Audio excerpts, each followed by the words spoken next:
Hello, friends. Today I want to talk about the story of how I came out as gay. Um, I now consider myself more bisexual, but that wasn't until my late 20s that I came out as bi. So I don't want I'm really working hard to make sure that my online work is not about a cult of the personality. I would like my work to speak for itself rather than me using my personality as some sort of,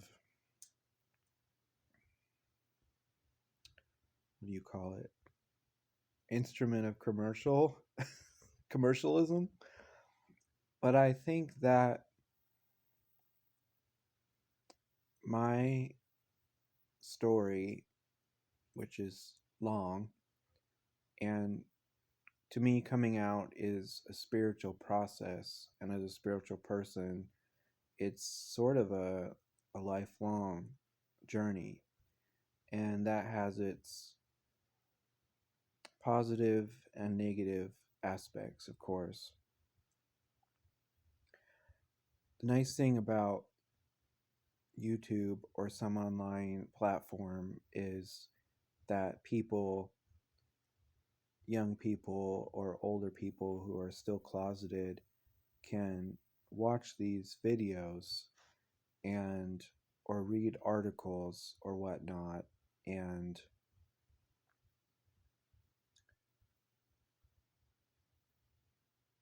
I remember when I was closeted and trying to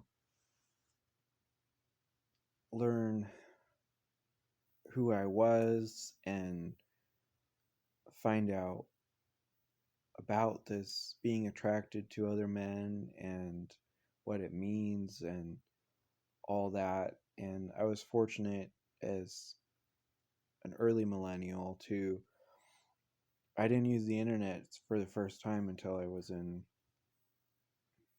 sixth grade, but I was able to, I came out when I was 16, and or started coming out when I was 16. And after International Male Catalog and Men's Health, the next best thing was the internet. So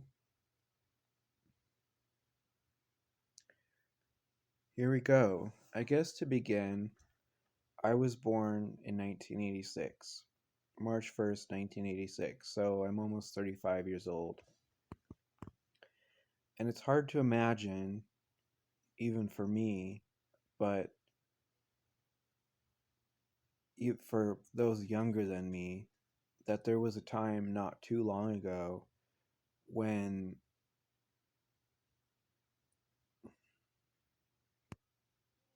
being a gay man was, or a lesbian, was practically, I don't want to say a death sentence, but it was a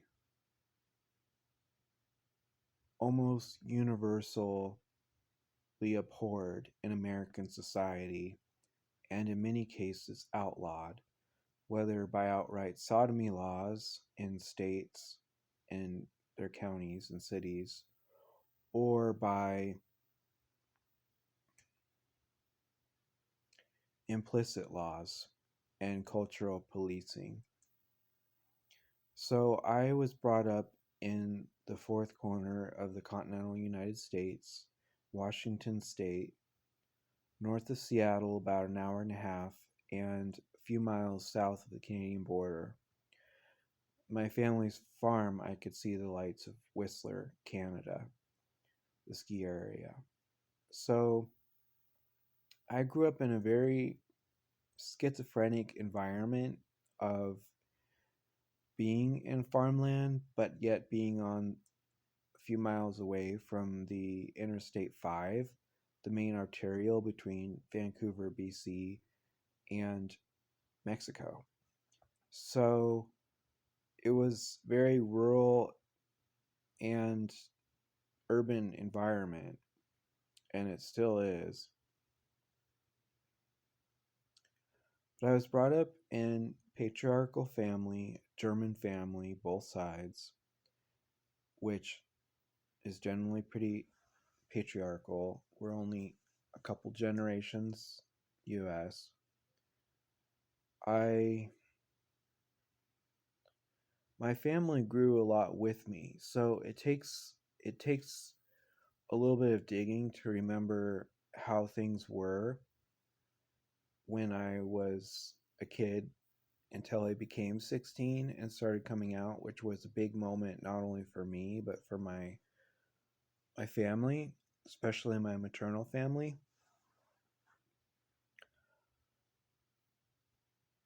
So I grew up on a 20-acre dairy farm in what was then very rural, but still a few miles from these cities. I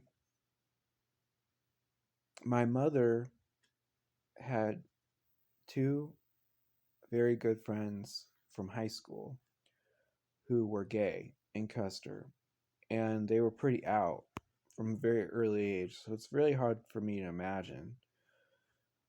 My situation was the same town, but different somehow. And I always remember my mom saying from my earliest age to all of us, and there were six of us kids, if any one of you turn out to be gay, or whatever you do, I'll be happy with you and love you no matter what.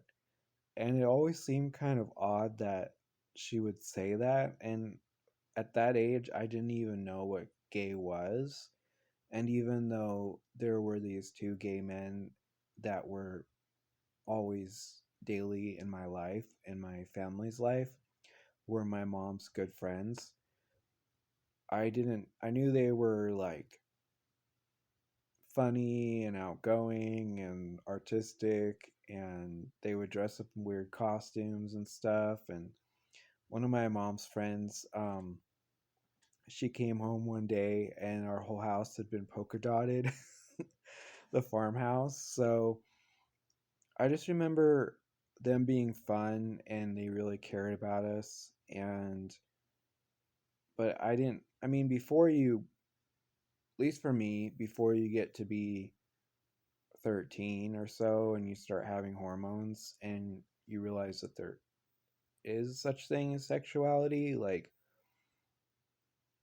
I guess it came later for me in some ways. Like, I hear about kids now who know who they are from like the get-go, like 4 or 5, 6 years old, and they come out swinging and watch out. And then there's others that didn't come out until after 20 years of being married to a woman and, a boatload of kids. So I'm somewhere in between that. What really delayed my coming out was the run in I had with fundamentalist Christianity, which is pretty par for the course to the point of being inane.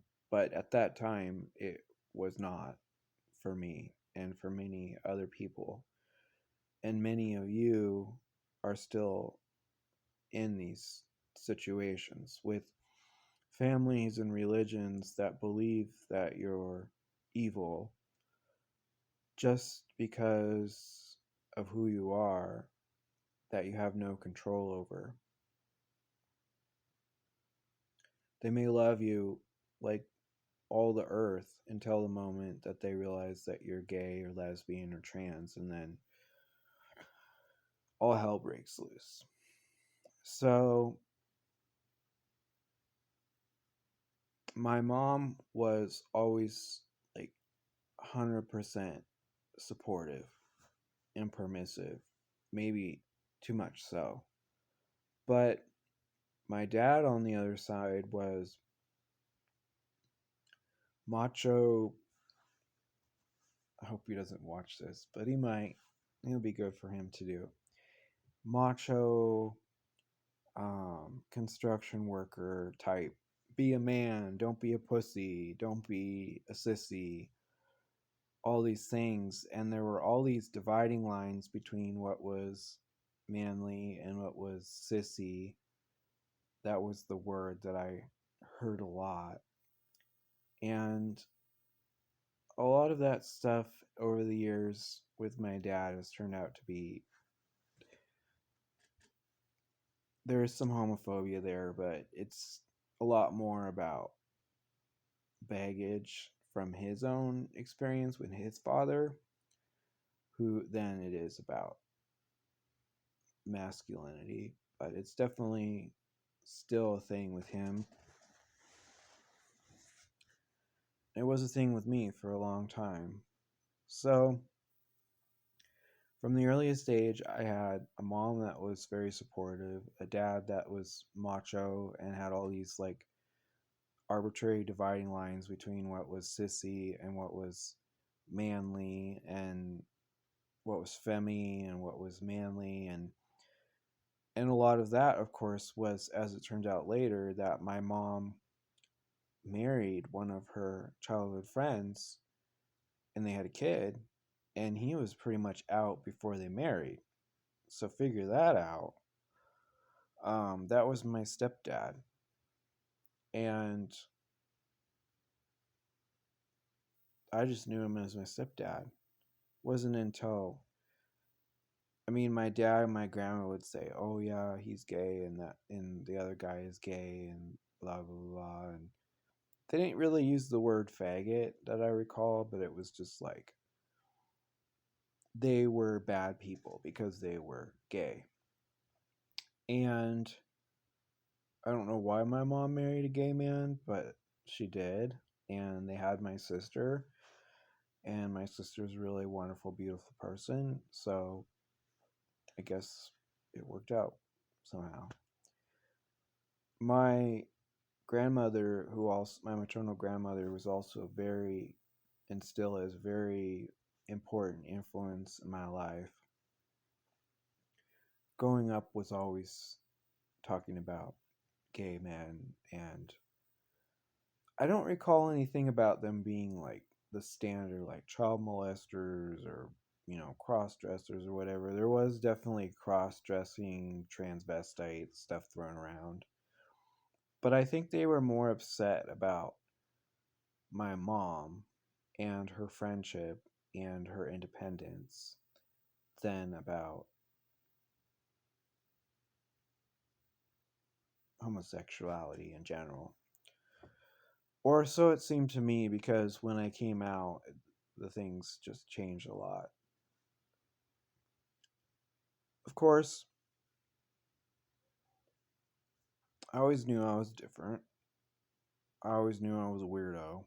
Like when you're a weirdo, or a nerd or a bohemian or whatever you call it. And that has turned out to be an incredible asset in my life. But in your youth and until you're a teenager, and until you're maybe mid 20s, it's often considered a liability. So I was very introverted and very shy, but I always had a lot of friends. Well, I always had a large social group, even though I felt like I was a total idiot with people. And I always had girlfriends and guy friends. And but we moved a lot. My mom would move like every 3 months, so we were at a different school. I've lost track, but I know I went to one elementary school 3 different times, and another one total in one county went to like 12, 10, 12, 13 different schools until I graduated high school. So the main problem for me wasn't that I was initially antisocial. It was more that I became antisocial after moving so many times and making friends and then being heartbroken because we would be moving just when I felt comfortable, and then I'd have to make new friends. And by the time you move like 3 or 4 times and you're in third grade or so, like it becomes very difficult to fit in when you're coming into a group of kids that have gone to school since kindergarten together and will be together until they graduate, and you're coming in late, you know. So I became, from initially being a social butterfly and pretty outgoing once I felt safe, became pretty shy, introverted, and meek, and started getting in situations where I was bullied a lot very early on. So, but I always managed to have friends, weirdo friends, and I always managed to have guy friends. And I remember having feelings, but I didn't know what they were. I just remember I had guy friends and they were my friends, they were my buddies, but there would be feelings, you know, sometimes, and good feelings that I didn't really know what they were because I was a kid. And so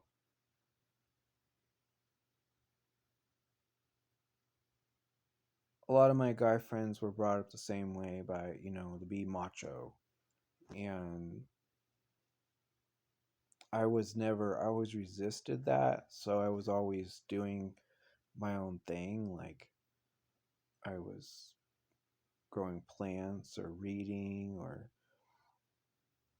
heaven forbid, I was knitting and crocheting in fifth grade. And that started a whole controversy. But then after that, everyone started knitting and crocheting. So, trailblazer, you know? But I had these guy friends, and we have great adventures. You know, we build forts, we play ball tag, we do the, you know, we'd have connect sets, we'd hang out in the treehouse or go run across the creek with the dogs, or whatever, and play imaginary games. That was a big part of things. It's like pretending that you're on this like epic Tolkien kind of quest, and I would always be Merlin the wizard, and the other guys would be like knights, and the girls would be princesses. And so in many ways it was a pastoral upbringing, in other ways it was incredibly nightmarish. But so I never really, sometimes had feelings for guys. I didn't really seek out um, pictures of anatomy like later on when I started um, looking at underwear catalogs for International Male or Men's Health, or I would sneak and when we were going clothes shopping, and I would walk over to the men's underwear aisle in the Walmart or the Kmart or whatever, and like look at the pictures on the front of the underwear and be like, but not really know why. So let's see, where are we at in this story?